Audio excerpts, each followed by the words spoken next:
Homeless man finds out his shocking true identity after living for decades as a vagrant.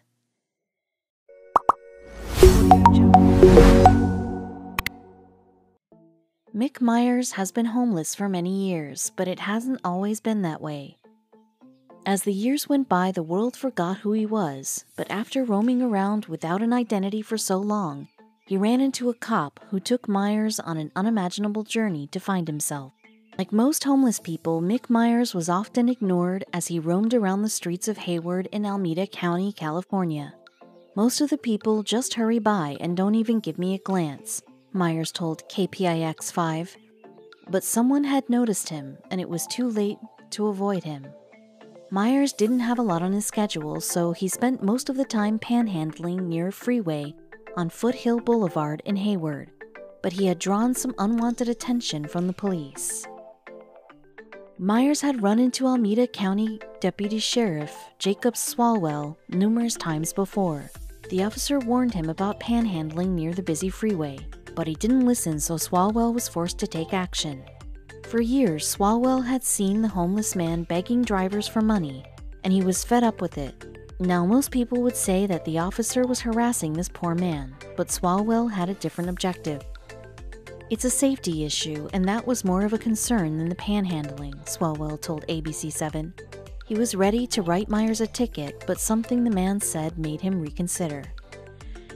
"And I asked him for his ID, and he said he didn't have an ID, and I immediately asked, 'Why don't you have an ID?'" Swalwell told KPIX5. And when Myers explained his situation, the officer's heart sank. "Got to know him pretty quickly and realized that a citation's not what this man needs," Swalwell told ABC7. But what was it that Myers needed? To figure that out, the officer had to know more about him. At the time, the 60-something-year-old man told Swalwell that before he was homeless, he used to work as a truck driver, but an accident left him disabled. He spent a year in a wheelchair and another year in crutches. But when Myers got back on his feet, he encountered some difficult hurdles. He started working in manufacturing, but that didn't pan out. Then he tried working in the food industry, but lifting things and being on his feet all day led to excruciating pain, so he took his life in a dark and desperate direction. Unable to work, he started panhandling. He does it 3 times a day, Swalwell told ABC7. He's not panhandling for alcohol or drugs, he's panhandling to stay alive. But what did he use the money for? Myers walked around to the intersection's 4 lanes as the lights changed until he grabbed $5 or $10 from generous drivers. Then he walked to McDonald's or Wendy's to eat, but the officer was going to put a stop to his routine. "What's it gonna take for you to get off the street?" Swalwell asked, and Myers replied, "Well, a government check would do it, but I can't seem to get one." To get a check, he needed something he hadn't had in a while. Myers needed a state-issued ID to get benefits, so Swalwell offered him a ride to the DMV. But the men encountered a major problem. "I'm no longer in the system," Myers said. "I don't exist anymore according to the DMV." And he didn't have what he needed to get one either. Myers needed a birth certificate and proof of residency to get a California ID card. But he was adopted and never met his biological parents, so Swalwell had to reach out to the home of a higher power to prove his case. Swalwell got a letter from a church claiming that Myers resided in Hayward, California, but the mystery deepened when the officer acquired the homeless man's birth certificate from Highland Hospital, where Myers was born. He discovered that the name on the birth certificate was Gordon Michael Myers, but it took 3 trips to the DMV before he got his California senior citizen card. Myers held it up and took a selfie with Swalwell, which spread like wildfire on Facebook. "I walked in McDonald's to eat breakfast, and the guys I usually sit with go, 'Hey, you're famous, man,' and whipped out his phone, and there I am on his phone," Myers told ABC7. But what about his social security check? All the attention he got on Facebook led to a couple of job offers. Plus, he's now a step closer to acquiring his government benefits. In the process, Swalwell might have changed the way law enforcement treats homeless people.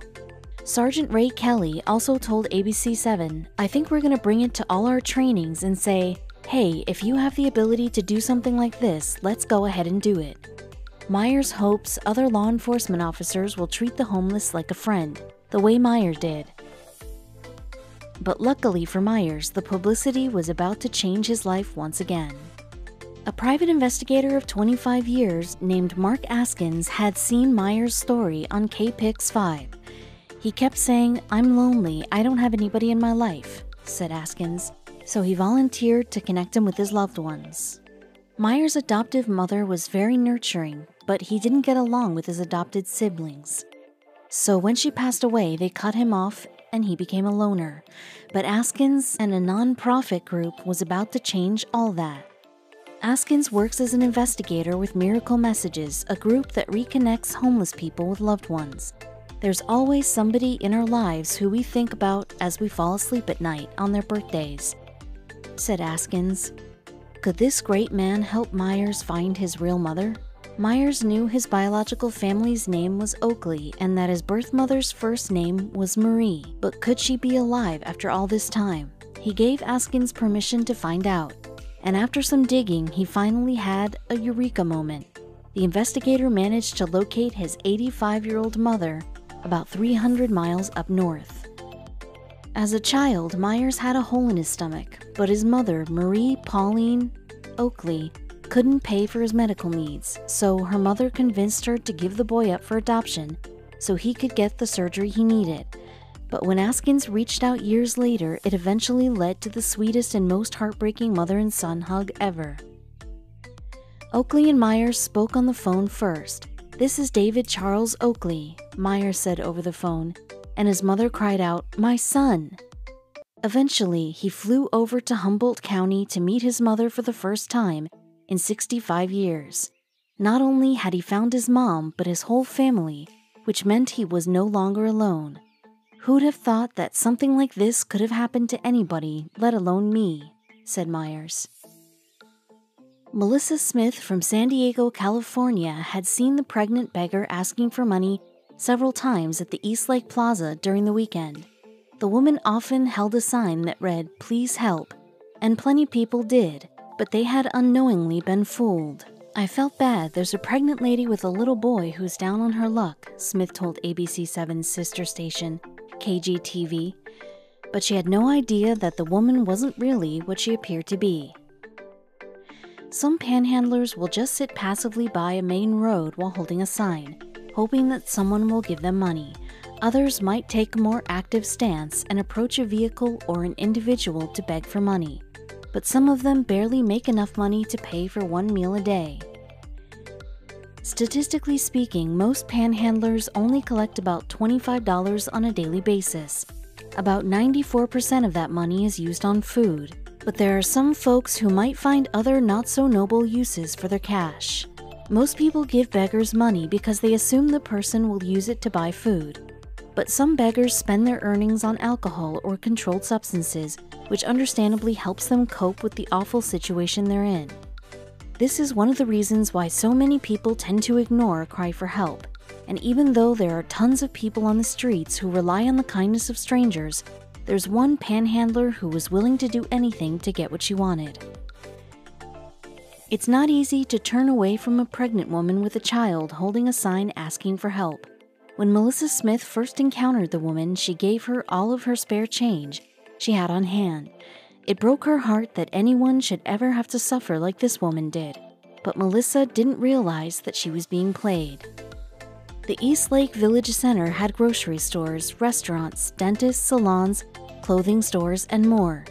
So there were people walking around with lots of loose change in their pockets, but the pregnant beggar didn't realize that Smith was keeping tabs on her. After all, it wasn't easy to blend in with others when you're pregnant and living on the streets. In the span of 5 minutes, Smith witnessed 5 different people give the pregnant beggar some cash.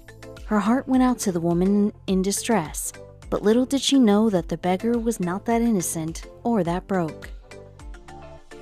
She had seen the woman wearing dirty and stained clothes while standing in the scorching sun. On occasion, she saw a man with them and assumed it was the beggar's husband or the father of her child. But then the woman slipped up in a really obvious way. One day, Smith was getting gas at the station in the shopping plaza when she spotted the woman with her son at her usual spot. And then Smith saw something that made her question her own sanity. Was the poor, helpless, soon-to-be mom scamming everyone? Smith refused to believe it at first. After a while, the woman and her son headed towards a Mercedes-Benz, but Smith didn't assume it was her car because a beggar couldn't afford such an expensive vehicle. Smith couldn't help but wonder if the couple was planning on stealing the vehicle, but there was another explanation that would soon make itself known that made Smith's blood boil with anger.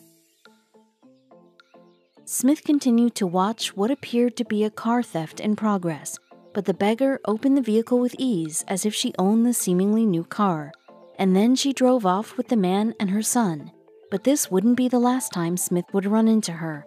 Smith would end up seeing them again very soon. Smith shook her head in disbelief and eventually got in her car and drove off, but a short time later she noticed the Mercedes-Benz was right in front of her on the street. Smith's jaw dropped to the floor when she realized that the beggar, the man, and the son were counting their money and laughing, but sadly there was a sinister reason behind their laughter. Smith followed them as they drove to a McDonald's at a plaza on Bonita Road.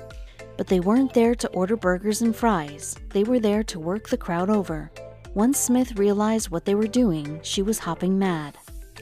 The beggar put up her help sign while her partner parked the Mercedes, and in under 5 minutes people were falling for her tricks. She was a scam artist, but Smith wasn't about to let her get away with it.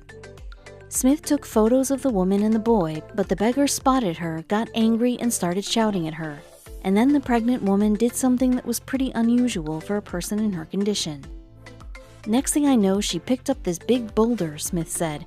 I don't know if pregnant people can do that, but it was pretty big over her head and she was coming at me with this rock, Smith told KGTV. Smith was in trouble, but she wouldn't be for too long. Another eyewitness saw the entire altercation and called 911, but the couple had fled by the time the police arrived. Fortunately, Smith had written down the beggar's license plate number and gave it to KGTV. The station soon started hunting the woman down, but sadly they hit a roadblock.